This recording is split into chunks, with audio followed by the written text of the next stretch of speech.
तो देखिए नेक्स्ट है हमारा थर्ड एक्सट्रैक्ट। इसमें क्या बोला गया है, it takes longer to build a school, I say embarrassed at having made a promise that was not meant, but promise like mine around in every corner of this blink world. अब इस extract में भी किसकी बात की गई है, साहिब की बात की गई है। और इसमें क्या था कि जो नरेटर है जब वो उससे पूछता है कि तुम यहाँ पर तुम स्कूल क्यों नहीं जाते हो, तो वो क्या कहता है, क्योंकि यहाँ आसपास कहीं स्कूल नहीं है। फिर नरेटर जो है वो उसको कहता है कि अगर यहाँ पे स्कूल बन गया तो क्या तुम जाओगे, तो वो हाँ कर देता है। और साहिब के मन में एक आशा होती है, उसकी नज़रों में वो विश्वास झलक रहा होता है कि स्कूल जो है वो बन जाएगा। तो कुछ टाइम बाद जब वो पूछता है साहिब जाके उसको कि क्या स्कूल बन गया है, तो जो नरेटर है वो बोलता है ऐसे ही कि नहीं, स्कूल को बनने में बहुत टाइम लगता है। और फिर बाद में जो नरेटर है वो सोचता है कि मैंने क्या झूठा प्रॉमिस जो है वो उसको कर दिया, जिसका कोई मतलब ही नहीं है कि वो यहाँ पे बन जाएगा। क्योंकि बस्ती में जो स्कूल है वो बनना बहुत नामुमकिन सा होता है, जहाँ पे बेसिकली जहाँ पे रैग पिकर्स रहते हों, जो अब आप खुद ही सोचिए, जो कूड़े के ढेर में से उठा के कुछ चीज़ उससे अपना घर चला रहे हैं, वो भी मुश्किल से, तो उनके पेरेंट्स क्या बच्चों को स्कूल में भेज पाएंगे? कितना खर्चा होता है, ड्रेसेस का खर्चा होता है, बुक्स का खर्चा होता है, हर चीज़ का।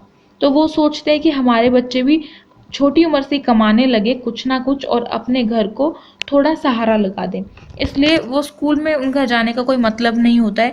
लेकिन इस चैप्टर में बेसिकली ये बताया गया है कि जो बच्चों के साथ ऐसा हो रहा है वो नहीं होना चाहिए, उनसे उनका बचपन छीना जा रहा है, वो नहीं, मतलब उनको उनके बचपन में तो एटलीस्ट वो खेले, उस टाइम पे जिस टाइम पे उनका पढ़ने का टाइम है उस पे वो काम कर रहे हैं, फैक्ट्रीज़ में काम कर रहे हैं, जाके कूड़े के ढेर में से कूड़े को अलग कर रहे हैं, कुछ उनके लिए यूज़फुल चीज़ है उसको अलग कर रहे हैं।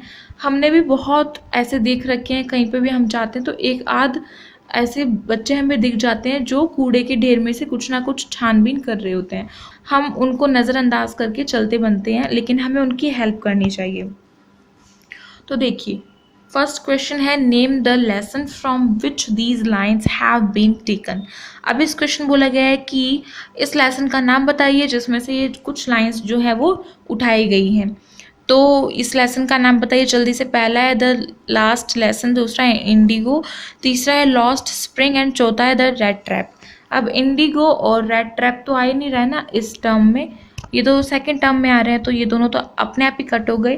तो अब 50-50 हो गए। अब आपको बताना है इसका करेक्ट आंसर। मैं स्टार्टिंग में बता चुकी वीडियो के कि किस लेसन से मैं करा रही हूँ। तो ये होगा आपका थर्ड, लॉस्ट स्प्रिंग। हम लॉस्ट स्प्रिंग चैप्टर में से पढ़ रहे हैं ना, इस एक्सट्रैक्ट को पढ़ने से हमें पता चल रहा है। सेकेंड क्वेश्चन है, whom does I refer to here. अब इस क्वेश्चन बोला गया है कि जो आई है वो किसके लिए रेफर किया गया है, यानी कि आई कौन है। तो आई यहाँ पे कौन है, अर्नेस्ट जंग है, यानी कि नरेटर है। क्योंकि नरेटर ही एम्बेरेस्ड फील कर रहे थे कि जो प्रॉमिस उन्होंने कर दिया है उसका कोई मतलब नहीं निकल के आता है, इनकी जो बेरंग जिंदगी है उसमें ये प्रॉमिस का कोई मतलब नहीं है।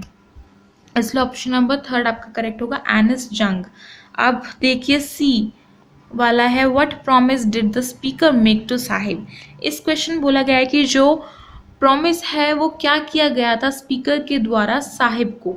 तो वो क्या किया गया था, ऑप्शन है she will take him home, दूसरा है she will get him a good job, तीसरा है she will build a school and चौथा नन ऑफ द अबव। तो इसका करेक्ट आंसर होगा third, she will build a school. उन्होंने यही तो प्रॉमिस कर दिया था कि हाँ बनवा देंगे, तो क्या तुम जाओगे। तो ये प्रॉमिस उन्होंने कर दिया, लेकिन वो तो बनवा नहीं सकते ना उस स्कूल को। स्कूल को बनवाने में बहुत चीज़ों की ज़रूरत होती है, बहुत पैसा लगता है, इतना पैसा तो किसी के पास नहीं होता है इसीलिए। लेकिन यहाँ पे उन्होंने जो प्रॉमिस किया वो ऐसे ही जल्दबाजी में कर दिया, बट जो साहिब है उसने उस प्रॉमिस को एक सच्चाई के रूप में मान लिया कि हाँ उसके लिए स्कूल जो है वो बनवाया जाएगा। लेकिन कुछ टाइम के बाद क्या हुआ, उसे भी बाकी बच्चों की तरह एक टी स्टॉल में काम करना पड़ा, कहीं ना कहीं अपने काम जो है वो ढूंढना पड़ा। फिर देखिए फिर है डी वाला आपके पास, what does the word embarrassed mean same as. अब इस क्वेश्चन बोला गया है कि जो एम्बैरेस्ड है उसका मतलब क्या निकल के आ रहा है इस ऊपर वाले एक्सट्रैक्ट में वो सेम मीन हमें बताना है। ठीक है, तो फर्स्ट है कंफ्यूज, सेकंड है वरिड, थर्ड है अनकंफर्टेबल एंड फोर्थ है नन ऑफ दीज। तो इसका करेक्ट आंसर होगा इनकंफर्टेबल, थर्ड वाला। ठीक है, इनकंफर्टेबल। जो नरेटर है उसको इनकंफर्टेबल फील हो रहा है कि उसने क्या बोल दिया, जो उसे शायद बोलना नहीं चाहिए था, उसे प्रॉमिस करना नहीं चाहिए था जब वो उसे कर सकती। तो देखिए क्वेश्चन अब आगे यहाँ पे हमारा फोर्थ वाला एक्सट्रैक्ट, इसमें क्या है, travelling across the country I have seen children walking bare foot in CTs on village roads. It is not lack of money but a tradition to stay barefoot. In one explanation, I wonder of this is only an excuse to explain away a perpetual state of poverty. Perpetual means होता है लगातार। ठीक है, लगातार उनकी कैसी condition थी, poverty की यानी कि गरीबी की। क्वेश्चन देख लेते हैं सबसे पहले अपने। देखिए फर्स्ट क्वेश्चन है, for whom does the phrase travelling across the country stand. अब इस क्वेश्चन में क्या बोला गया है कि ये जो फ्रेज थी ये किसने बोला है, यहाँ पे travelling across the country stand. तो ये किसने बोला है, ये बोला है आपका हमारे ऑथर ने, यानी कि हमारे राइटर ने, हमारे नरेटर ने। तो कौन सा आंसर करेक्ट होगा, ऑप्शन नंबर थर्ड वाला, द ऑथर। अगर यहाँ पे द नरेटर होता तो ये भी हम करेक्ट करते। ठीक है, फिर बी देखिए, what is the explanation for walking bare foot as given in the lines above. इस क्वेश्चन बोला गया है कि जो बेयर फुट है, नंगे पैरों जो चलते हैं, उन लाइन्स के एक्सप्लेनेशन क्या की गई है। तो वो किस लिए मतलब बताया गया है, वो बेसिकली वो लैक ऑफ मनी यानी कि पैसे की कम तंगी के कारण नहीं ऐसा करते हैं, वहाँ का कुछ ट्रेडिशन ही ऐसा है। तो ऑप्शन नंबर कौन सा करेक्ट होगा बताइए जल्दी से, फर्स्ट वाला, ट्रेडिशनल ट्रेंड।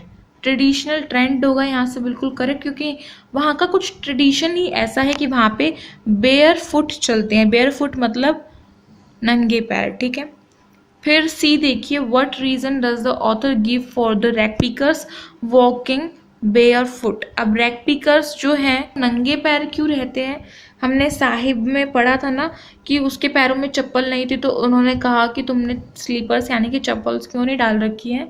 तो जो साहिब है हमारा, उसने क्या कहा था कि मेरी मम्मा ने तो दिलाई ही नहीं, तो मैं कैसे पहनूं। ठीक है, तो वहाँ पे क्यों ऐसा मतलब होता है कि वो नंगे पैर रहते हैं, बिकॉज वहाँ के जो कंडीशन है वो बहुत गरीबी की है। वहाँ पे उनके पास इतने पैसे भी नहीं है कि वो ढंग की चप्पल खरीद के वो पहन ले, इसलिए वो नंगे पैर घूमते हैं। तो ऑप्शन नंबर सेकंड करेक्ट होगा, स्टेट ऑफ पॉवर्टी। देखिए लास्ट है इस एक्सट्रैक्ट का क्वेश्चन, क्या है, what is the antonym of the word perpetual. Perpetual का मतलब क्या था, लगातार।